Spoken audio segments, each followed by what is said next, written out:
ওরে পুচকু সোনারা, তোমরা দুজন বের হয়ে গেছো হাড়ির থেকে। বন্ধুরা দেখো, আমার জাম্বো আর ম্যাঙ্গোর দুটো বাচ্চা বের হয়ে গেছে।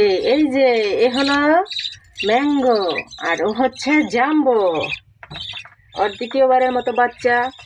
চারটা বাচ্চা হয়েছে, পাঁচটা ডিম হয়েছিল, একটা ডিম পচে গেছে। চারটা বাচ্চা হয়েছে, ভালো আছে, সুস্থ আছে। এই যে দেখো, আজকে এই সকালে ঘুম থেকে উঠে দেখি দুটো বাচ্চা হাড়ি থেকে বের হয়ে গেছে। আর আমি ওদের কিছুদিন আগেই হাড়িটা নিচে নামিয়ে দিছি, কারণ বাচ্চা যখন একটু বড় হয়, যখন হাড়ির থেকে বের হওয়ার সময় আসে, তখন আমি হাড়িটা নিচে নামিয়ে দিই, কারণ যদি পড়ে যায়, উপর থেকে পড়ে গেলে তো ব্যথা পাবে। এই জন্য আমি আগের থেকে হাঁড়িটা নিচু করে দিই। এই যে দেখো, দুটো বাচ্চা নেমে গেছে। সকালে দেখলাম, আমি এখন পর্যন্ত খাঁচা পরিষ্কার করতে পারি নাই। এখন খাঁচা পরিষ্কার করতে এসেছি, দেখি দুটো বাচ্চা নেমে গেছে। এই জন্য খাঁচার ভিতরে তো নোংরা দেখাচ্ছে। এই যে দেখো, ওর মা বাবা।